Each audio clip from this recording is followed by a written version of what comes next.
Scotty, how did this one feel? You played very, very well, consistent. Obviously, the Cavs, they have a really strong home record. You guys did your thing.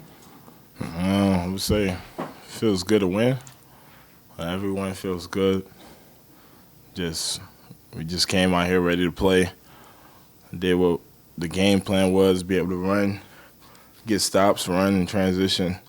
Really wanted to guard, make the emphasis on guarding, playing defense tonight. So I feel like we did a good job. What was the difference between, like, even the fact that you guys got an early lead, maintained that even though they went on some small runs, but in previous games, like, it was either close calls or even against the Knicks, it was really tight. What was the difference in this one? I feel like we came out that third quarter really strong. I feel like that was a big thing for us. Teams usually come back right off the bat, but we had a great third quarter. Fred made some shots. Pascal made some shots, but we just maintained it. So I feel like that was a really good job. We stayed locked in defensively, got stops, was able to run. It helped our offense a lot. And then just knowing the narrative of previously, like last year, not as much this year, but being compared to Mobley, do you have any, like, personal things against playing against Cleveland? Are a little extra excited to play against this team? I don't think so. I just come out here in every game ready to play. It's another game. It's a challenge for us every game to just come out here and play hard, do our defensive principles, stick to what we're doing, and just try to come out with a win. 14 of your 16 field goal attempts came in the paint. Is there something in the work that you're putting in outside of the games that's helping you find that? Say it again?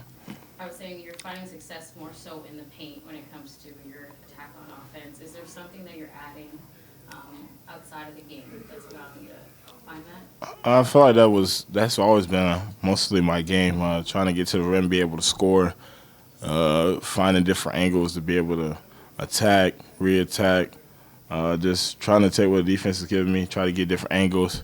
A lot of those buckets was in transition as well, so running the floor pretty hard, being able to get stops and being able to run. I feel like that was a lot of key things, but just try to stick to the fundamentals, be able to get down low, work it around. You did talk about being able to lock in moments where teams are going on runs. Is there something that's being said within your timeouts, your huddles within the group, and that helps to inform that mindset?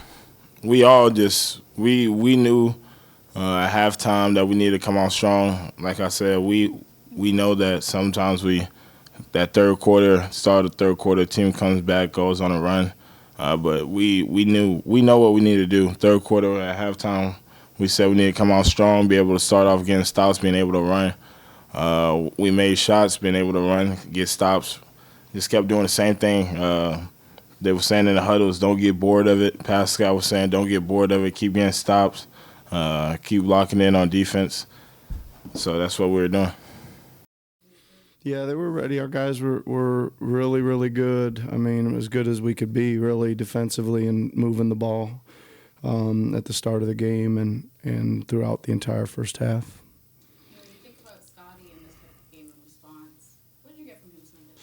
Well, I thought he made a bunch of tough buckets. Right, he really went in there with some purpose and made a lot of tough buckets. I think he made some late that were really important. But I just loved his physicality, man. He was beating him up at the basket. When people are talking about Scottie this year compared to last year, and they have their opinions on whether or not he stunted his growth, what do you see on a day-to-day with him? In terms of Could you repeat that question? I didn't get the middle part of that. might say that his growth has stunted in his second year, based off of what we got last year. I'm sure you saw the article. I'm sure I didn't, but that's okay. You know what Scottie on a day-to-day basis. He's in his second year. How do you manage those expectations from the outside noise? I mean, just I've said this probably from day one of training camp that the challenge for him this year was going to be to compete each night like he did last year, right? Like it's now you're win a historic award like the Rookie of the Year. I mean, people are game planning for you. People are playing to your strengths and weaknesses, etc. But again, I always say what really makes him special is he's a competitive guy, and he's a team connector, right? And that's really all I want him to do is compete and connect with his teammates and play that way, because that's really his top of his list of his skill set. It's hard to use the word momentum in the NBA because every game has different circumstances, but We're rolling. Is that what you mean? We're 2 in a row. exactly. So, but how much of that came from that, that tough Knicks win? Well, I think that our guys have, done a good job of hanging in here through all the noise, right?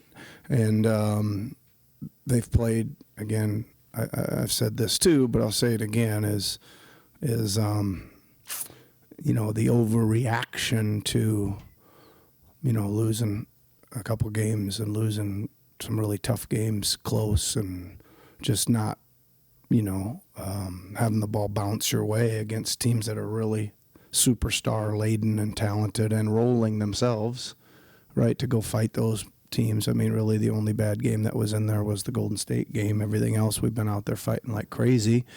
And, during a lot of that too, the overreaction is really unfair on the guys because we're missing half of our rotational players. Now we're getting a few guys back.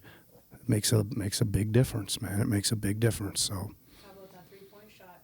You guys shot it we're rolling. 51% tonight. Yeah, that was good.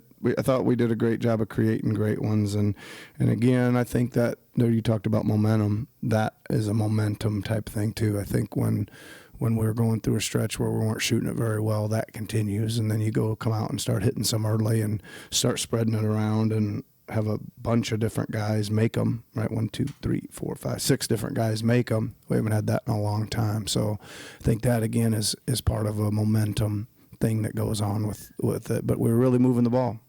Yeah, Pascal gives you 52 points against New York. Yep. Before that, has a great game in Philly tonight. It's the assists. What have you noticed about the ways in which he's been able to grow and the ability to discern what the team needs? Yeah, I mean, I think he started kind of playing this year. I know he didn't have any 50-point games at the start of the year, but he plays at a great tempo. He's getting to where he wants to go. He's sprinkling in just enough at the rim, pull-ups in between, and face-up jumpers to keep him. He's going both right, going both right and left. So he's really kind of mastered going both ways. So when teams try to overplay him or push him certain directions, he doesn't mind. That's the biggest thing, but I just think it's the tempo and composure he's playing at to read the right play.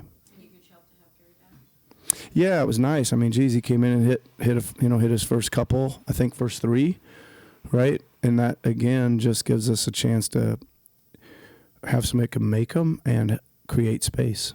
And then, of course, you guys really did find your rhythm out there early, which was nice to see maybe a cushion throughout the game. But what was kind of the decision to not really use Boucher today? I just thought, again, the matchups on the perimeter with who they had out there were better suited for other guys. They really fly. So, Osman comes in and he's flying off screens, and it's just better to have a Wancho or a Gary or a Malachi out there to chase that position, right? Rather, it just wasn't great matchup wise for Chris tonight. Coach, what is it about this matchup against the Cavaliers? This is the 3rd time now where you guys have really been the aggressor. Yeah. It just seems like it's a favorable matchup for you, in general, of just kind of matching up with Mitchell and Garland, especially with Mitchell with the Anobi. Yep. Well, first of all, I would like to say that OG again does a really good job. He's really doing some special things on the defensive side of the ball, like really special. He's quick and he's strong and he's relentless, out there, which is huge. I mean, he again, I don't know how many steals he had tonight, but he had his hands on a dozen, right? He had his hands on a dozen of them that he either knocked away or busted up rhythm or something. So he's got a special talent with that as well. He only got 1 steal, but he probably could have came close to about 5, I would say. But as far as the matchup goes, I don't read too much into that. I mean, I think it's just we've played well against them 3 times. And There's other teams that have beaten us every single time they've played us, right? And I don't think that we sit there and say, man, they're so much better than us or anything like that. It just, we happen to play really good.